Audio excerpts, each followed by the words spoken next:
오늘은 성령의 열매를 맺으라는 제목으로 함께 말씀을 생각했습니다. 성령의 열매를 맺으라. 시작.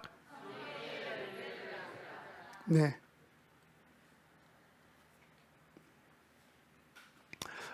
최근에 직장인들과 좀 같이 이야기를 나누었습니다. 요즘 직장 생활하는 게 참 어렵다, 힘들다 하는 그런 이야기를 같이 들었고요. 네, 그런 이야기를 나누었습니다. 제가 직장 생활할 때는 어렵다는 생각이 별로 들지 않았던 이유가 뭘까? 요즘은 안전장치도 잘 돼 있고 또 직원에 대한 권리도 보장이 돼 있고 조금만 딱 일하면 그 일한 시간에 딱 맞추어서 퇴근도 할 수 있고 우리가 일할 때는 갑자기 오늘 좀 일 좀 더 합시다 이러면 늦게까지 일을 해야 되지. 거기에서 아이고 시간 지켜야지요. 근로법이 위반입니다. 이런 이야기를 어디서 해요? 요즘은 또 노동조합이 잘 돼 있기 때문에 시간을 철저히 지키도록 그렇게 만들어 주니까 얼마나 많은 보호를 받는지 모릅니다. 그런데 직장에 들어가는 사람이 한 주를 못 버티고 나오는 사람이 너무 많은 거예요. 최근에 우리 한 형제로부터 들은 것은 한 이틀 3일만 되면 그만두고 그냥 나가버린대요. 너무 일이 힘들어서, 너무 일이 과중되기 때문에. 꽤 돈도 많이 줘. 그건 20만 원에 가까울 정도로 하루 일당을 계산해 주는데도 불구하고 견디지 못하고 다 나간. 보통 한 10명이 오면 한 8명이 나간답니다. 붙어 있는 사람 한두 사람 붙어 있고요. 이런 일들은 이제 신문에 하도 많이 나가지고 이제 젊은 세대들이 직장에 들어오면 그 직장에 일하는 사람이 이렇게 생각한답니다. 저 친구는 며칠 버틸까? 그렇게 생각한대요. 저 친구는 며칠 버틸까? 근데 그렇게 염려했던 것처럼 며칠 못하고 더 나간다는 거예요. 저는 여러 가지 이유가 있다고 생각해요. 왜 젊은 사람들이 힘들어할까? 왜 견디지 못할까? 여러 가지 환경적인 보호가 잘 돼 있음에도 불구하고 자신의 가치 기준에 보면 내가 일한 것에 대해서 너무 일이 과중돼 있다 이렇게 느끼기도 하고요. 생각했던 거고 다르게 와 보니까 말과 또 직장 현실은 다르더라는 거예요. 처음에 약속할 때는 이런 약속이 아니었는데 현장에 들어가 보니까 그 고용주가 약속을 안 지키더라는 거예요. 너무 가볍게 생각하더라는 거예요. 그러면 내가 여기에서 계속 일을 해? 하기에는 자신감이 생기지 않는 거예요. 내가 뭘 믿고 이 직장에 계속 다녀? 생각 때문에 이제 들어오자마자 며칠 안 되면 이제 다른 데 어디 갈 곳을 찾아가는 그런 젊은이들이 이제 많아지게 되는 거죠. 저는 조금 다르게 봐요. 제가 초두에 말씀드렸던 것처럼 이 지금 일하는 고용 환경이 나빠진 건 아니고요. 훨씬 더 좋아졌음에도 불구하고 잘 견디지 못하는 이유를 여러 가지로 설명하는데 저는 그렇게 평가하는 그 기준에 나름대로 의미가 있다고 생각해요. 젊은이들이 기대하는 것이 아니기 때문에, 별로 직장에 소망을 주지 못하기 때문에 여러 가지 이유들이 있어요. 그래서 더 나은 곳을 찾기도 하는데 저는 젊은이뿐만 아니라 새로운 직장을 찾는 사람들이 직장에 들어가서 오래 견디지 못하는 이유는 저는 관계 때문이라고 생각해요. 아무리 힘들고 어려워도 그게 먼저 있는 선배들이 따뜻하게 일이 힘드니까 조금만 참으면 돼. 서로 격려해주고 말 따뜻한 말로 이해해주고 그리고 좋은 관계를 맺어간다면 비록 일이 조금 힘들어도 야 정말 여기 있는 사람들은 정말 좋은 사람들이구나. 내가 여기에 좀 시간을 들여서 조금 더 희생해도 될 만한 가치가 있겠구나라고 찾을 텐데 직장의 현장은 그렇지 않다는 거예요. 제가 볼 때는요, 너무 개인화되어 있고 사람을 함부로 대하는 거예요. 관계가 너무 좋지 않는 삶을 살았던 사람들이 먼저 와 있으면 새로운 사람이 들어가면 아주 냉소적인 말 때문에 실망하게 되고 빨리 포기하게 만드는 게 아닌가 그런 생각이 들어요. 게다가 우리가 지금 자란 젊은 세대가 자라가는 이 가정의 현실을 보면 옛날처럼 가족들이 많이 있어서 이 가족들이 좀 가정에 먹을 것을 책임져야 될 그런 상황은 아니기 때문에 굳이 관계가 힘든데도 불구하고 버텨야 된다 하는 그런 동기가 없기 때문에 그런 것 같아요. 저는 안 믿는 사람들이 직장에 나가서 그렇게 쉽게 직장 옮기는 것은 이해를 해요. 그런데도 불구하고 예수 믿고 예수 믿는다고 말하고 예수님 이미 영접했고 성령이 우리 마음속에 들어와 계신다고 생각하는 성도들이 세상 사람과 동일한 똑같은 잣대를 가지고 직장 생활을 하거나 사람들을 대한다면 그것은 좀 실망스러운 일이 아닌가 생각이 들어요.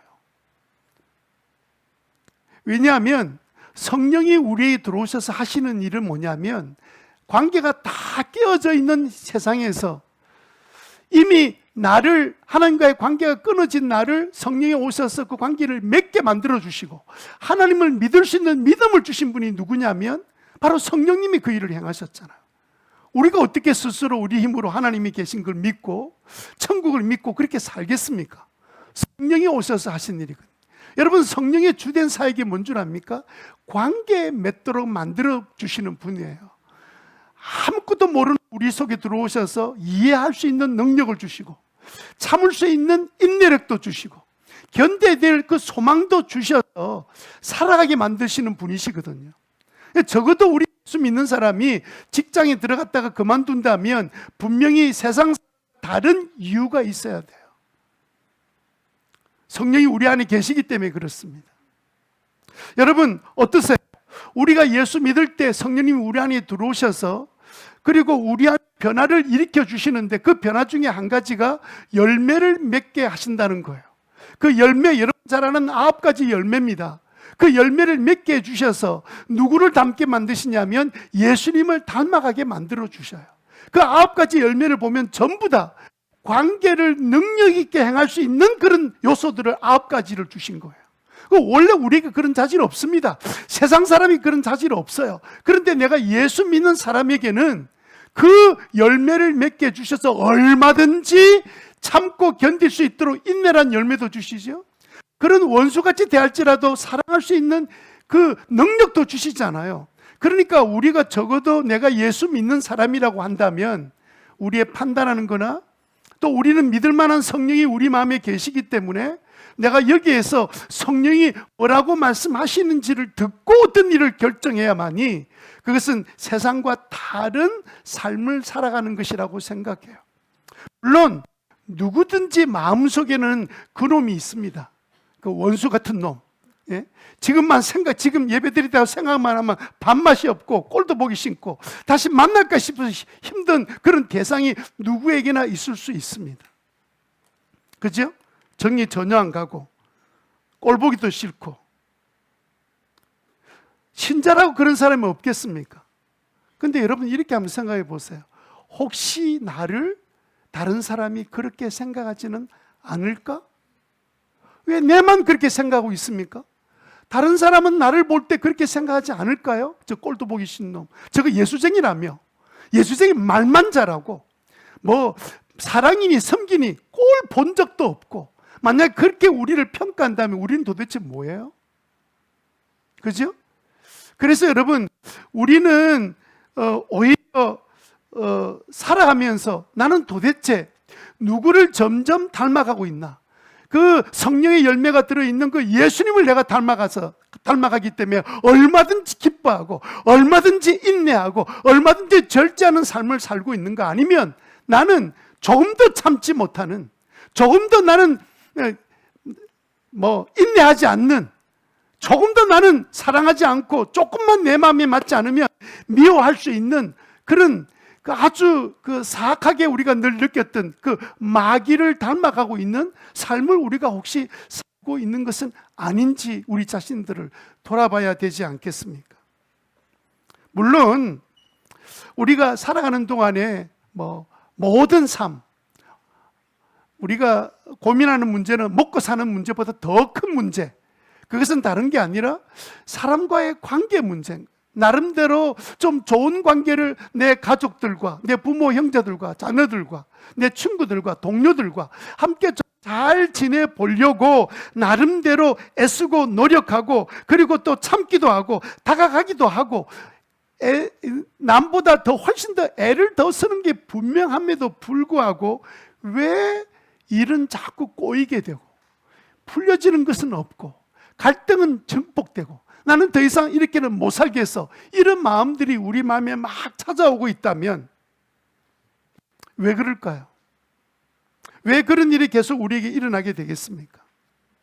어떻게 하면 우리는 다른 사람, 어떤 사람을 만날지라도 좋은 관계를 만들어낼 줄 아는 그런 능력 있는 사람이 될 수 있을까요? 물론 모든 사람을 사랑해서는 사랑할 수도 없고, 사랑한다고 하는 자체도 모순적인 이야기입니다. 그러나 나름대로 고민하고 애쓰고 노력하는 이 좋아지는 이 관계를 이루고 싶은 소원은 우리 모두에게 다 있는 일들입니다. 그리고 또 다들 나름대로 또 실천도 해보고 노력도 보고 애를 써보기도 해왔는데 결과적으로 보면 만족스럽지 못한 거예요. 왜 그럴까요? 왜 사람과의 관계는 이렇게 힘들고 어렵고 또 나를 포기하게 만들고 좌절하게 만드는가? 오늘 본문의 말씀을 보면, 오늘 본문 말씀은 우리들에게 그런 관계 문제가 생기는 근원적인 이유가 뭔지를 말씀해 주시고, 어떻게 하면 이 관계를 개선해 갈 수 있는 방법을 찾을 수 있는지 근원적인 답을 우리에게 주고 계십니다. 그렇다고 인간관계 개선 방법을 가르쳐 주는 거 아닙니다. 방법을 가르쳐 주는 게 아니에요. 근원적으로 주님이 오늘 주시는 말씀은 내가 어떤 존재가 되어야 되는지를 말씀해 주고 싶은 거예요.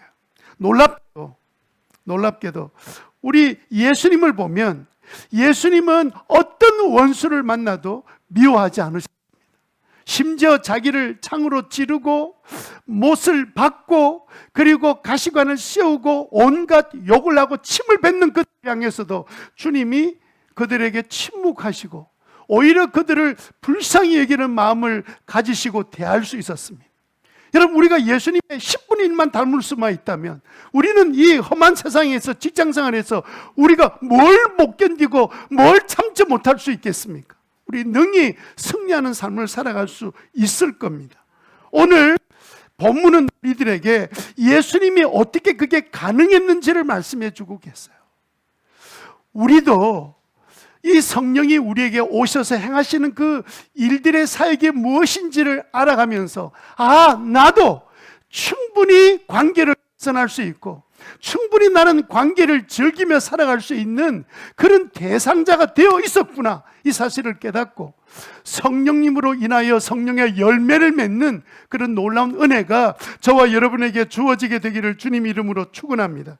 오늘 이 말씀은 우리들에게 너무 중요하고 새가족들에게도 중요한 말씀이고 중요하지 않는 대상이 없습니다. 이 말씀은 저한테도 너무 중요한 말씀이기 때문에 이 말씀을 준비하면서 이 말씀이 나한테는 너무도 중요한 말씀이다.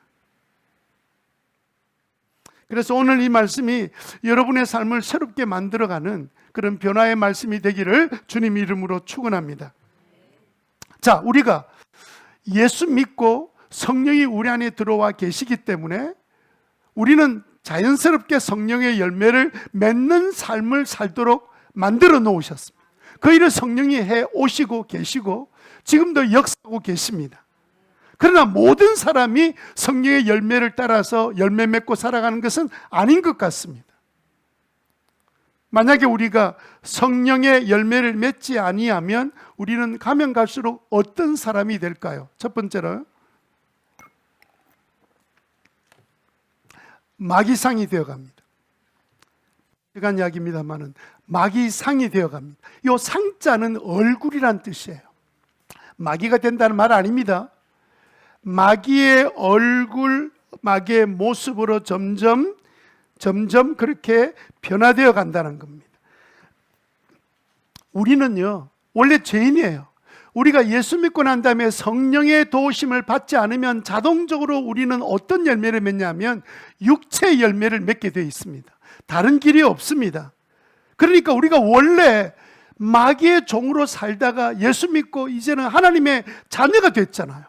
그럼에도 불구하고 우리 안에 성령이 들어오셔서 역사하시는데도 불구하고 성령의 열매가 맺혀지지 않으면 그대로 멈춰있는 상태로 사는 게 아니라 과거에 살았던 삶처럼 사단에 심어 놓았던 그 씨앗이 자라서 우리 안에 사단의 열매, 마귀의 열매를 맺는, 육체의 열매를 맺는 삶을 살아갈 수밖에 없는 거예요.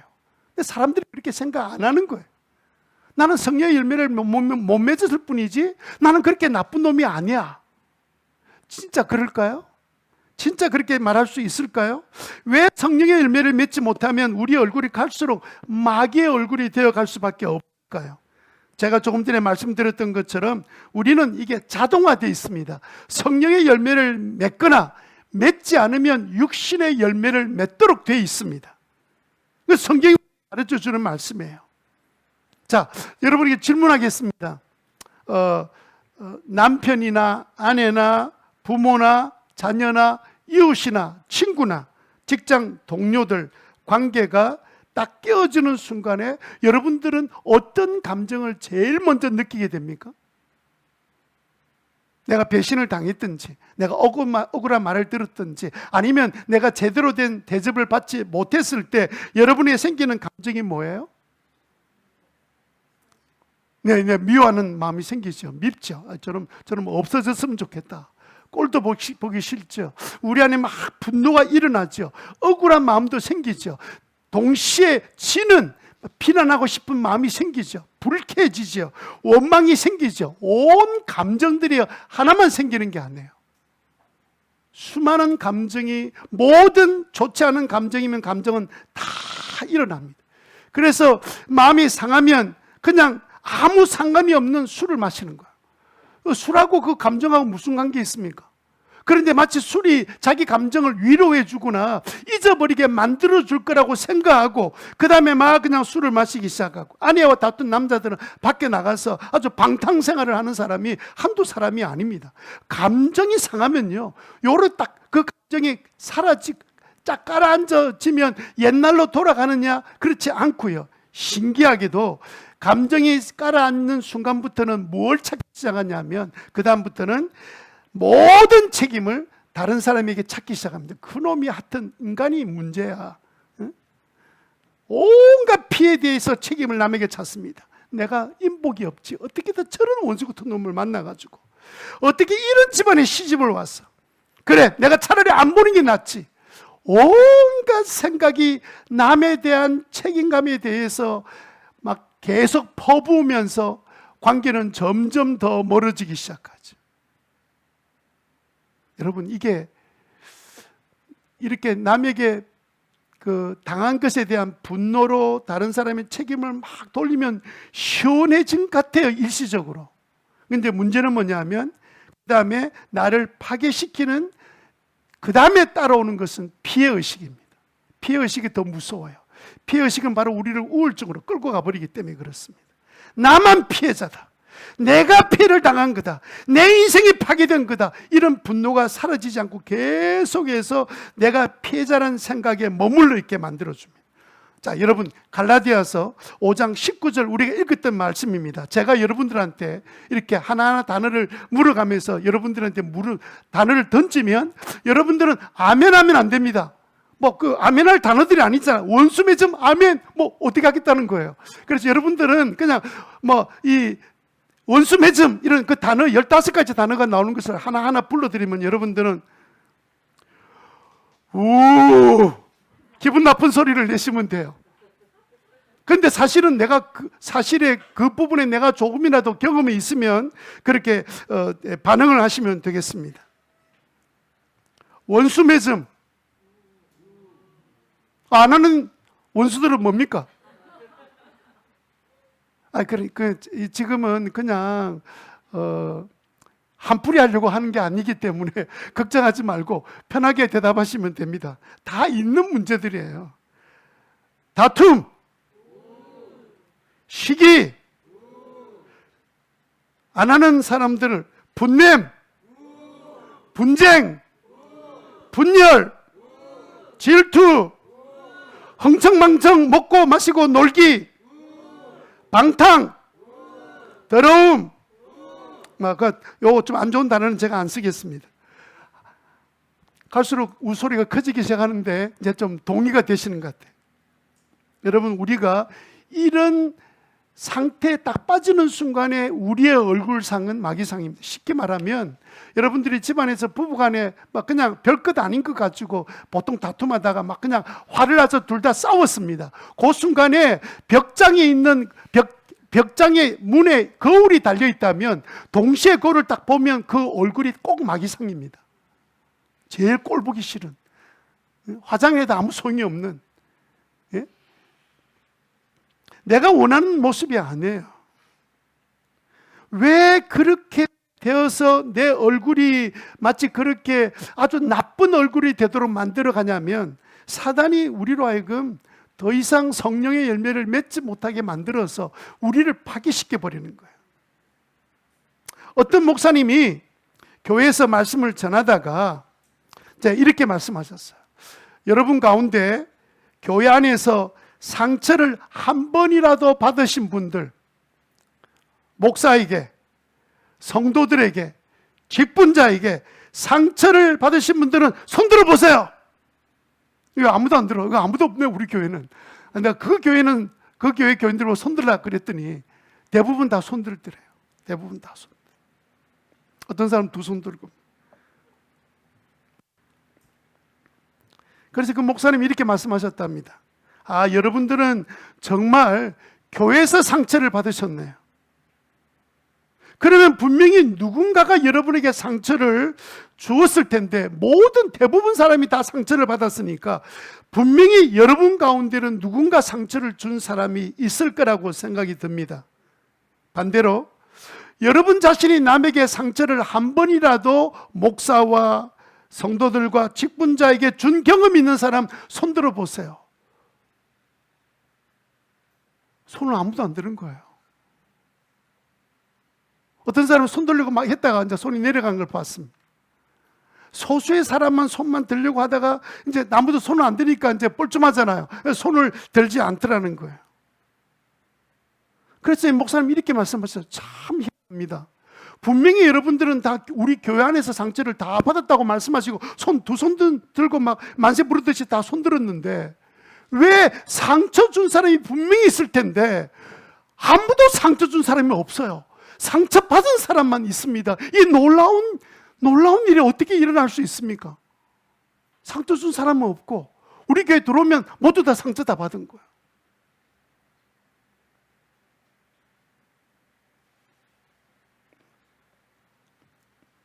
왜 그러냐면요, 난 그게 이상하다고 생각 들지 않는 이유가 뭐냐면 사단은 종국적으로 우리 안에 피해의식을 심어줬기 때문에 그래요. 항상 나는 피해자야. 한번 따라해 봅시다. 나는 피해자다. 이런 생각이 나의 판단과 양심과 마음의 계기판을 고장내버린 거예요. 온전한 판단이 안 되는 거예요. 자기 잘못이 눈에 보이지 않도록 만들어버린 거예요. 그래서 모두 다 상처받은 사람을 있게 만들어서 결과적으로는 모든 사람이 남을 비판하고 평가하고 판단하고 정죄하다가 끝나는 교회를 만들고 싶은 것이 사단의 전략입니다. 그러니까 여러분, 이게 성령의 열매를 교회 교인들이 맺지 않는다 이거로 끝나는 게 아니고 교회가 완전히 사단이 심어주는 열매들을 다 거둬버리는 삶을 살아서 교회 기능을 못하도록, 교회에 기적이 일어나고 능력이 일어나고 사랑을 통해서 회복이 일어나는 역사가 일어나야 되는 것이 교회인데 그 일을 일어나지 못하도록 만드는 것이 뭐냐면 다른 게 아니고 우리 각자가 성령의 열매를 맺지 않는 순간부터 일어나는 일들이라는 거예요. 이건 남의 이야기가 아니라는 거예요. 그러면 나는 예수 믿는 사람인데 어떻게 하면 그러면 성령의 열매를 맺을 수 있겠습니까?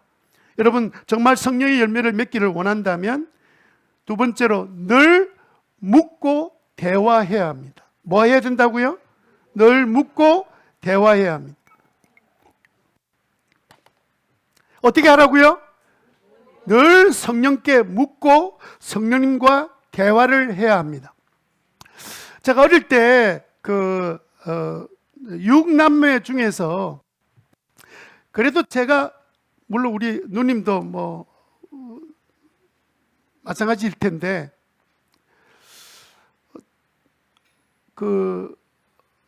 엄마 옆에서 지냈던 시간이 굉장히 많았던 것 같아요. 제가 집에서 누굴 닮았냐면 제 어머니를 제일 많이 닮았습니다. 왜 그렇게 많이 닮았을까? 이렇게 돌이켜보면 늘 엄마하고 이야기하고 함께 지내고 그걸 좋아했고, 또 엄마가 어디 가면 꼭 나를 데려갔었어요. 기도원에 갈 때도 누구 기도해 주는 분이 있다 그래서 가면 꼭 나를 다른 형제를 데려가는 모습을 본 적이 없어요. 제가 제일 만만했는가 봐요. 저를 데리고 가요. 그럼 또 저를 또 좋다고 쫑쫑 또 따라가는 거예요. 그러니까 늘 데려가셨겠죠. 그래서 저희 어머니가 늘 기도할 때마다 울며 기도했던 그 모습을 제가 제일 많이 닮았다고 저는 그렇게 생각해요. 아닐 수도 있지만. 여러분은 누구한테 어떤 일이, 좋은 일이나 나쁜 일이 생기면 누구한테 가서 그 마음을 열고 그러면 묻고 대화하고 이야기합니까? 누굽니까 그 사람이? 말하지 말고 그냥 톡으로 누굽니까 그 사람이? 그런 사람을 뭐라 그래요? 그런 말해도 괜찮아요. 그렇게 늘 좋은 일이 생기고 어려운 일이 생기면 찾아가서 그냥 이야기하고 전화라도 이야기하고 계속 통화하는 사람이 그런 사람을 뭐라 그래요? 절친 이렇게 하지. 가장 친한 친구. 늘 묻고 대화한다는 말을 한마디로 딱 바꾸면 교제한다는 말, 마음을 열고 교제하라는 뜻입니다. 내가 마음을 열고 교제하는 대상이죠. 그것을 뭐라고 말하냐면 절친, 친한 친구라고 이렇게 말하죠. 여러분, 우리가 정말 다른 사람과 좋은 관계를 맺고 아무리 악하고 나쁜 사람이라 할지라도 그와 좋은 관계를 맺어갈 수 있는 그 능력이 우리 마음속에 생기려면 먼저 성령님께 찾아가서 묻고 그리고 대화하고 교제하는 시간이 있어야 합니다. 왜 그러냐면요, 성령님이 그 일을 원하고 계세요. 그리고 성령님이 그 일을 위해서 우리에게 찾아오셨어요. 성령님의 가장 강한 능력, 성령님의 가장 강한 사역은 무엇이냐면 교제하는 사역입니다. 관계를 만들어가는 사역이 바로 성령이 하시는 일이에요.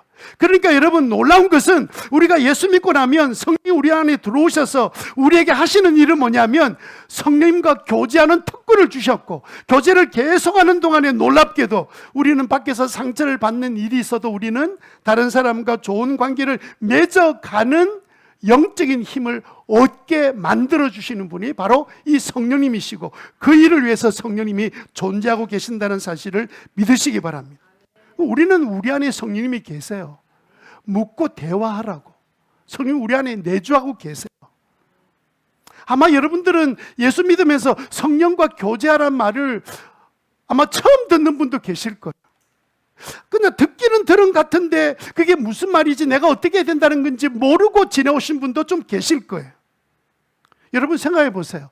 여러분들이 어떤 일을 결정할 때, 예수 믿기 전에 아니라 예수 믿고 난 다음에 성령이 우리 속에 들어오셔서 우리는 어떤 중요한 문제를 두고 막 고민합니다. 나름대로 합리적인 생각을 찾습니다. 그리고 나를 또 가르쳐 주신 은사를 찾아와서 묻기도 합니다. 친한 친구들과 대화도 합니다. 그래서 이제 어떤 일을 이제 결정해 나가는 거죠. 그런데 수많은 일들이 실패로 끝날 때가 많습니다. 10가지를 결정하면 7, 8가지 실패할 경우들이 많아요. 그 중에 어쩌다가 한두 가지 성공할 때도 있습니다. 그런데 여러분, 머리 나쁜 우리들이, 내일 일을 전혀 알지 못한 우리들이 다음 이 세대가 어떤 시대로 바뀌어질지, 1년 후에 이 시대가 어떤 식으로 바뀌어질지, 세상은 계속 바뀐다고 이야기하는데 전혀 모르는 우리들이 머리를 싸매고 해서 아주 결정적인 결정을 하게 되면 진짜 지혜로운 결정을 한 것일까요? 누가 책임지나요? 조언해 주신 은사가 책임지나요? 친구가 책임집니까? 그런데 그것을 아시는 분이 성령님이 이미 예수 믿을 때 내 안에 계세요. 왜 그분한테는 못 물어봐요? 그러면 신호교회 교인들은 물어도 아무 소용이 없어. 나는 너희들한테 대답 안 하기로 결정했기 때문에. 그 성경 구절 어디 있습니까?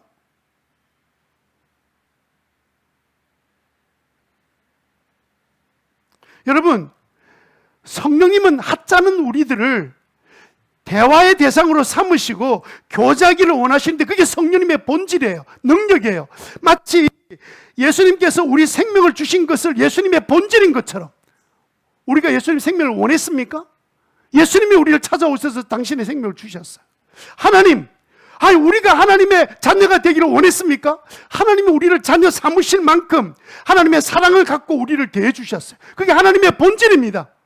예수님의 은혜, 하나님의 사랑, 그리고 성령님의 본질은 뭐냐면 우리를 교제에 능한 능력의 사람 주시려고 9가지 열매를 맺게 하시는 분이 성령님이 하시기 위해서 오신 일이에요. 그래서 여러분, 우리가 예배드리고 나면 우리 모든 성도들이 마지막으로 축복을 받고 갈 때 그때 선포하시는 하나님의 축복의 선포의 내용이 고린도후서 13장 13절에 뭐라고 되어 있습니까? 같이 한번 볼까요? 같이 읽겠습니다. 같이 시작.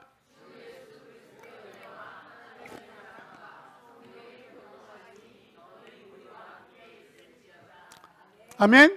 저는 어릴 때 성령이 그래서 무슨 교통 정리하나 그렇게 생각했어요. 뭐 성령님이 정리를 하시는 분이구나 이렇게 생각했습니다. 근데 저 단어가 펠로십이에요. 그러니까 교제라고 쓰면 조금 더 잘 이해될 수 있을 텐데 옛날에는 그 교제를 서로 통한다 그래서 교통한다는 단어를 썼거든요. 세 번 뭐라 된 줄 아세요? 한번 읽어볼까요? 세 번역 시작. 은혜와 하나님의 사랑과 성령의 사귐이 여러분 모두와 함께 하기를 빕니다. 이게 축복이에요. 그러니까 하나님의 특성이 뭐예요? 사랑이죠. 예수님의 특성이 뭡니까? 우리가 은혜 주시는 거죠. 생명으로 은혜를 베풀어 주셨죠. 성령 하시는 일이 뭡니까? 교제하는 일, 사귀는 일이라고. 그분의 사역이에요. 그분의 본질이라고요. 그분이 우리 안에 들어오신 이유가 뭐냐면 우리와 함께 교제하시고 더 나아가서 세상과 교제할 수 있도록 능력 주시기 위해서 9가지 열매를 내가 주겠다고 말씀하신 거예요. 믿으시기 바랍니다. 그런데 우리가 평소에 말할 때마다 얼마나 우리 말에 가시가 많습니까? 얼마나 상대방이 빗줄을 딱 꽂고 상대방이 당황해하면 쾌감을 느낍니까? 내가 딱 맞는 말을 했어. 입에서 칼이 나오고 왜 우리가 그렇게 말합니까? 왜 우리가 가슴 아픈 이야기를 꺼내고 있습니까? 그러고 있는데도 불구하고 가만히 보면 우리가 그런 말을 듣고 자랐거든요. 우리는요 정말 따뜻한 교제를 해주는 사람을 만나본 적이 별로 없거든요. 성령님이 나를 안아주시고 교제해 주시는 것처럼 그런 교제를, 인격적인 교제를 해본 적이 없기 때문에 우리가 한다고 하는 것이 내 바른말로 나 니한테 도움되도록 내 바른말 할게. 왜 바른말 합니까? 바른말은 자기만 하면 되지. 누가 바른말 몰라서 그렇게 들어야 됩니까? 다 알아요. 사람들이 듣고 싶은 건 어떤 말이지요? 위로해 주고 싶은, 인정해 주는 말, 칭찬해 주고 싶은 말, 그런 말 듣고 싶은 거 아니에요? 우리는 그 내 문제를 내가 모릅니까? 그래서 사귐의 능력과 본질이신 성령께서 우리 안에 들어오셔서 우리와 교제하시는데 네가 앞으로 나와 교제할 때마다 이 9가지 열매를 너한테 줄 것이다. 그거 받아서 이 세상에서 교제가 깨어지고 단절되고 상처투성인 세상에서 네가 내가 준 열매를 통해서 교제할 수 있는 인생 성공자로 살았으면 좋겠다. 그 때문에 성령이 우리에게 열매를 주신 줄 믿습니다. 자, 성령이 우리에게 어떤 열매를 약속하셨는지 같이 한번 읽겠습니다. 갈라디아서 5장 22절 시작. 그러나 성령의 열매는 사랑과 기쁨과 화평과 인내와 친절과 선함과 신실과 온유와 절제입니다. 이런 것들을 막을 법이 없습니다. 아무도 막지 못해요. 성령이 우리에게 주시는데 아무도 주지 못하도록 막을 자가 없습니다. 성령은 주기로 작정하셨어요. 이게 우리에게 필요하다는 걸 알고 계세요. 그래서 성령의 열매는 놀랍게도 우리 모든 관계를 아름답게 만들어가는 힘과 은혜를, 본질을 우리에게 주시겠다고 약속해 주신 거예요. 여러분이 9가지 열매 좀 띄워주실래요? 9가지 열매 공통점이 있습니다. 성령의 열매 이랬을 때 열매는 첫 번째로 단수입니다. 이 말은 사랑의 열매를 이번 주에 맺고 다음 주는 기쁨의 열매를 맺고 이런 게 아니고요. 우리가 성령과 교제하면 이 9가지 열매가 동시에 맺히게 되는 거예요. 따로따로 주는 열매가 아니라는 겁니다. 한 나무에 열매가 모양이 다 달라도 똑같이 나무에서 동시에 자라는 거지, 월요일 날은 기쁨, 화요일 날은 인내, 이런 게 아니란 말이에요. 두 번째 특징은 뭐냐면, 이건 전부 다 이 성품들 보세요. 사랑, 기쁨, 화평, 인내, 친절, 선함, 신실, 온유, 절제. 이것은 뭐 할 때 필요한 성품입니까? 다른 사람을 대하는 성품이에요. 다른 사람의 관계를 만들어가는 성품을 이야기하고 있는 거예요.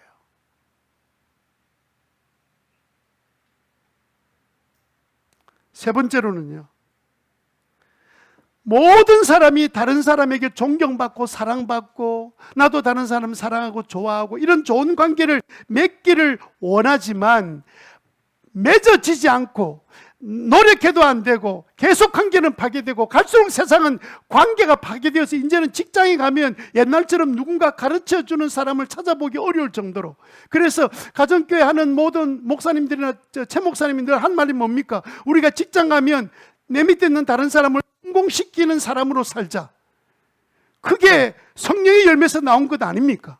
성령의 열매, 다른 사람을 귀찮아하지 말고 다른 사람 도움이 필요할 때는 기꺼이 그 도움을 주는 사람으로 살자. 여러분, 그렇게 살지 못하는 이유가 뭐냐면 내게 성령의 열매가 맺혀지지 않았기 때문에. 관계 나쁜 것을 그 원수 같은 사람 아닙니다. 그 환경 같은 사람 아닙니다. 아무리 관계가 나빠도 예수님처럼 자기를 창으로 찔러 죽이는 사람을 보고 있어도 성령으로 가득 충만했던, 열매가 가득했던 그 예수님은 하나님 앞에 뭐라 그랬습니까? 저는 다들 천벌받게 해주세요. 그렇게 말했습니까? 저들이 하는 일을 저들이 알지 못하고 있습니다. 저들을 용서해 주십시오.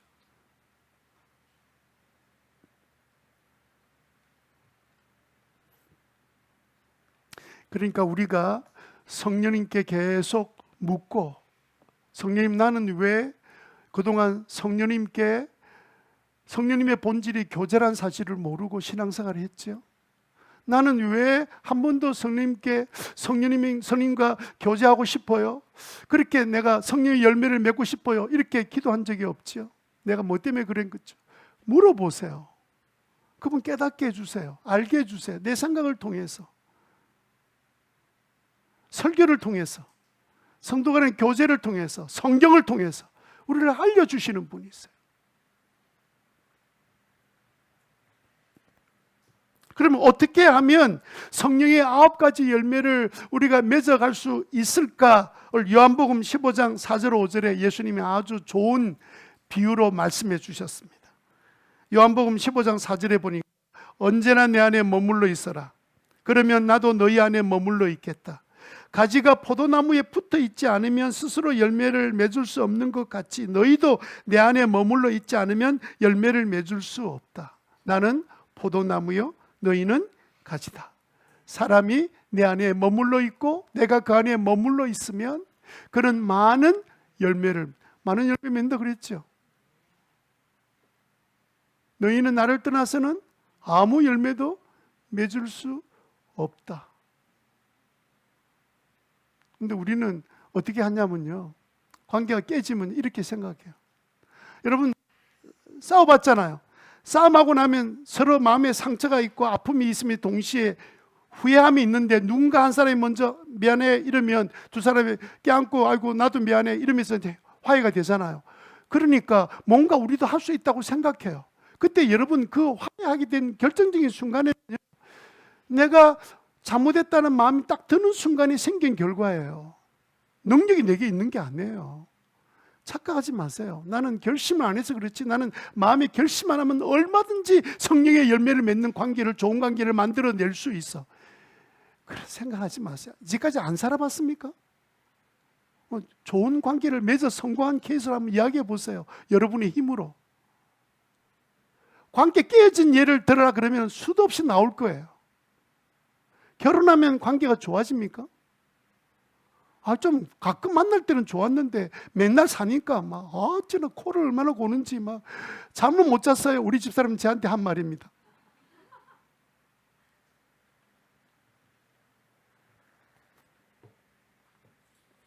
성령님께 묻고 성령님과 대화한다는 말을 이상하게 생각하지 마세요. 여러분 좋아하는 부모님, 여러분 좋아하는 친구 만나면 그냥 묻기도 하고 대화하잖아요. 그래서 여러분 세 가지를 염두에 두시면 돼요. 첫 번째는 4절에 있는 말씀처럼 늘 붙어 있어야 성령의 열매를 맺기 시작해요. 뭐 하라고요? 늘 붙어 있어요. 늘 붙어 있다가 떨어졌다가 붙어 있다 떨어지면요, 그냥 붙어 있을 때는 성령의 열매를 좀 맺는 것 같았는데 딱 떨어지는 순간에 그다음 무슨 열매를 맺어요? 육신의 열매를 맺는 육신의 열매. 그다음 찢고 뽑고 이래서 관계가 깨지면 다시 또 돌아오기가 굉장히 힘들어져요. 늘 붙어 있어요. 여러분 안에 성령이 계신다는 걸 믿으십니까? 그것부터 인정하세요. 그거 붙어 있는 거예요. 근데 성령님 내 안에 계셔. 그거 왜 인정을 하지 않아요? 인정해야지. 내 안에 늘 계세요.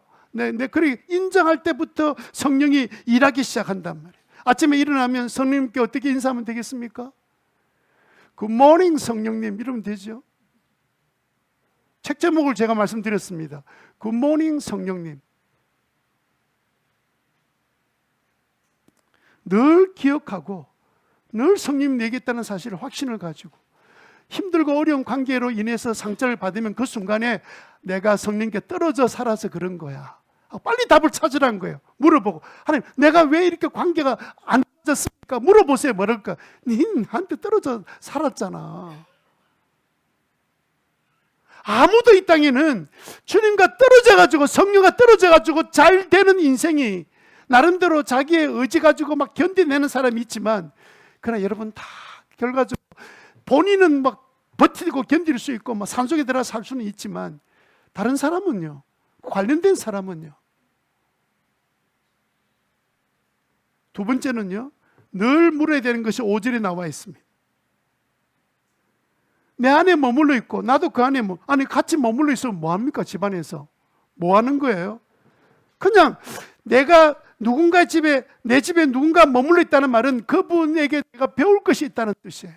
게다가 성령님이 내 안에 계신다는 말은 내가 항상 물을 수 있습니다. 탁월한 개인 교수를 든 거예요. 성령님, 제가 일을 하고 싶은데 어떻게 하면 좋을까요? 일을 해도 될까요? 안 될까요? 물을 수 있는 개인 교수를 내가 모시고 있는 거예요. 이제까지는 예수님 신앙생활하면서 내가 생각한 대로 살았지만 이제는 성령님 제가 해야 되나요? 말아야 되나요? 내가 이 말을 할까요? 이 사람 내가 찾아와서 이렇게 하면 되겠습니까? 안 되겠습니까? 여러분 처음에는 좀 뭘 해야 되는지 모르겠지만 계속 한번 해보세요. 어떤 일이 생기는지. 밤중에는 일본 말로 요시 해놓고 결정했는데 그 아침에 기도하니까 전혀 다른 생각을 주시는 거예요. 아닌 거는 아니라고 말씀하세요.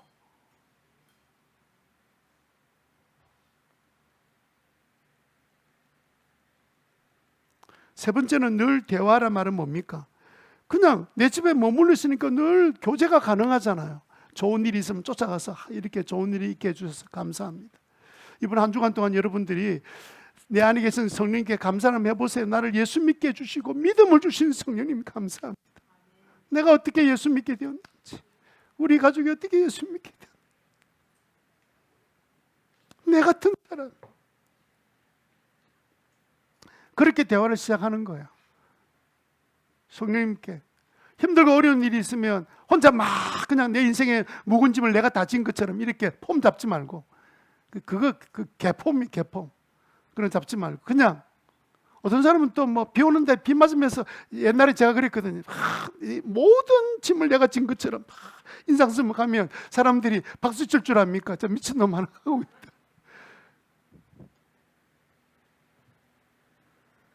우리는 얼마나 고민거리가 많습니까? 사람들에게 털어놓아도 내 비밀만 퍼질 뿐이에요. 그죠? 근데 우리는 어디다 털어놔야 됩니까? 목장에 털어놔야 됩니다. 왜요? 성령님께 간절히 기도할 거니까. 기도하는 역사를 함께 누리게 될 거니까. 근데 꼭 목장이 또 그런 이야기 안 해. 꼭 뭐 직장이 필요합니다, 뭐 어디 이사 가야 되는 이런 이야기만 하고 마음속에 이야기를 안 해. 그러니까 성령의 열매를, 아니 성령에 대한 내 속에 있는 갈등의 문제를 이야기해 성령의 열매가 필요할 거 아니에요. 그러니까 아무 문제 없는 거지. 동시에 아무런 변화도 없습니다.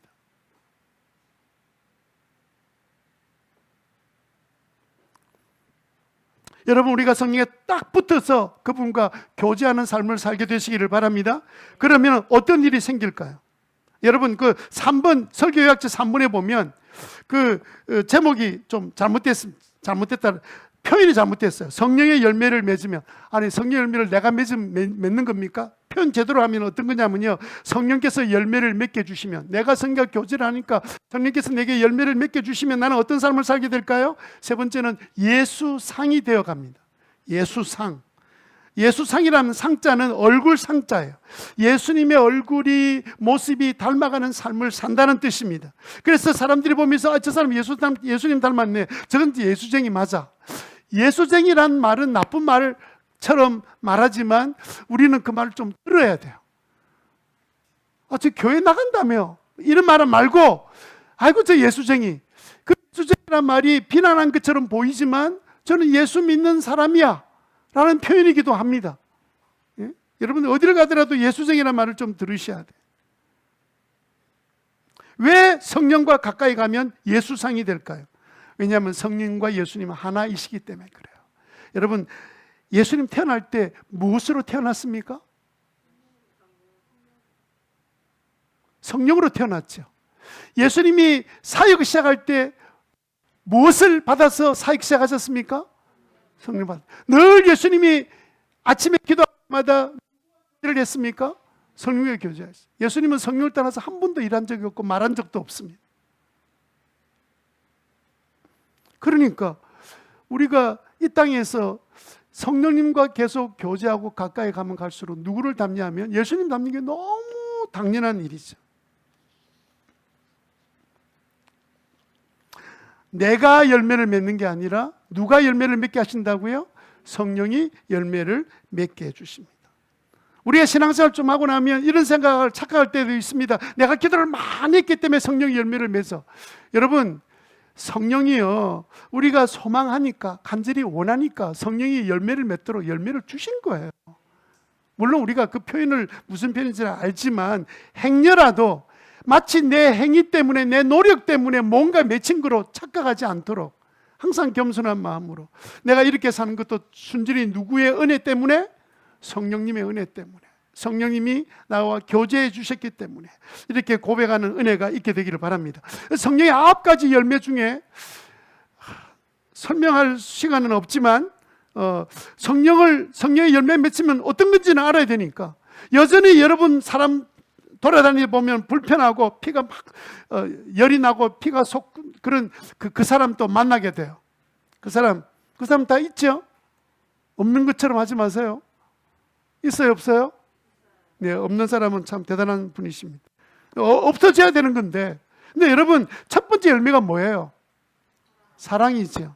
근데 그런 그 사람 만날 때 그렇게 불편하고 힘들고 귀찮고 보기도 싫고 그냥 늘 뒤에서 험담하고 비난하고 나는 같이 안 있을래 하고 막 돌아다니고 이렇게 했던 사람인데, 어느 날 내가 성령과 교제를 하면서 성령님이 나한테 성령의 열매를 딱 주시면 어떤 일이 생기냐면, 어느 날 갑자기 별로 그런 마음이 안 드는 거예요. 그런 생각이 이전처럼 막 꼴 보기 싫다 이런 마음이 안 드는 거예요. 뭐 때문에 안 드는지 몰라. 그렇게 말도 섞지도 않았는데 자연지대하면서 뭐 이야기도 꺼내고 말도 하고 있는 자기 자신을 발견하게 되는 거예요. 아무런 그런 생각이 안 드는 거예요. 그런데 좀 어느 날 가만히 보니까 그 사람이 너무 불쌍하게 보이는 거예요. 살아가는 그 모습 보니 너무 불쌍한 거예요. 참 저 사람 불쌍하다. 어떻게 위엔수가 불쌍하게 됐습니까? 성령이 우리에게 사랑의 열매를 주셨기 때문에 그래요. 맺게 해주시기. 조금 맺게 하셔도 우리 속에 변화가 일어나기 시작하는 거죠. 화평, 이것도 다른 사람 관계 속에서 누구와도 잘 지낼 수 있도록 우리가 화평할 수 있는 그 능력도 성령이 우리에게 주시죠. 세 번째 화평이죠. 두 번째는 기쁨인데, 이 기쁨은 뭡니까? 기쁨은요, 기분 좋은 것도 기쁨이지만 이 기쁨은 하나님 성령이 주신 기쁨은 뭐냐면 우리는 보통 남이 슬퍼할 때 우리는 같이 슬퍼하는 게 쉬워요. 어렵지 않습니다. 근데 남이 기뻐할 때 기뻐하는 게 쉬워요? 물론 뭐 그냥 뭐 대수롭지 않는 일을 막 이렇게 기뻐하는 거는 나도 쉽지. 아이고 한턱 내라. 보통 우리는 뭐라 그랬죠? 남이 기뻐하면 너 기뻐하는 거 보니까 좋은 일이 생겼으니까 내가 한턱 낼게 이래야 되잖아요. 안 하고 사는가 봐. 그런데 정말 상대방이 기뻐하는 상황이 벌어지고 나한테는 슬퍼하는 상황이 생겼습니다. 내 아이는 대학에 떨어지고 옆집 아이는 수석으로 합격했습니다. 그것도 합격도 수석으로. 기뻐요, 안 기뻐요? 그건 안 기쁘다니까. 그건 안 기쁘다고.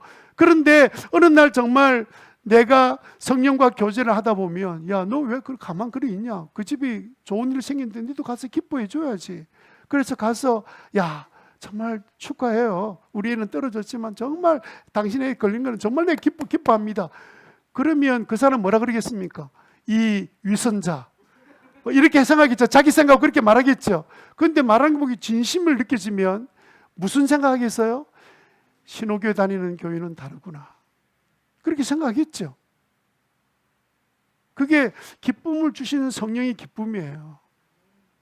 돈 들어오면 기뻐하고 그거는 안 믿는 사람도 다 하는 거고 여러분 성령의 열매를 생각할 때 안 믿는 사람도 똑같이 그런 일이 일어나면 그건 성령의 열매 아니에요.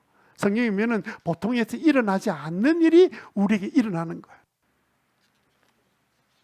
시간이 많지 않아서 이야기를 할 수 없습니다만 절제, 우리는 절제가 잘 안 되잖아요. 꼭 해야 될 일은 미루고 안 해야 될 일은 기어코 하고 해가지고 그냥 내 인생을 베리 놓잖아요.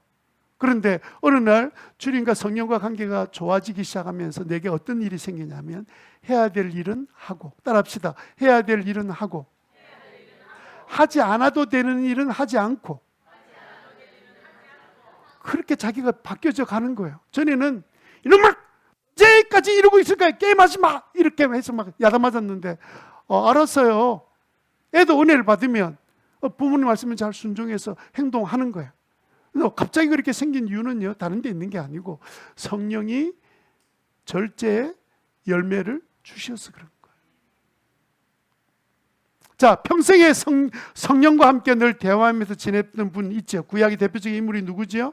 에녹. 창세기 5장 22절에 300년 동안 하나님과 동행했습니다. 그럼 동행했다는 말은 산에 가서 그냥 돌을 닦고 있었다는 뜻이 아닙니다. 300년 동행하면서 뭘 했다 그랬어요? 아들, 딸 낳았다 그랬어요. 일상생활 다 하면서도 주님과 동행했다는 뜻이에요. 그랬더니 24절에 에녹은 갑자기 사라졌습니다. 왜요? 하나님을 죽음을 통과하지 않고 그를 데려가 버리셨어요. 왜? 주님이 교제하기에 너무 좋은 인생이 된 거예요.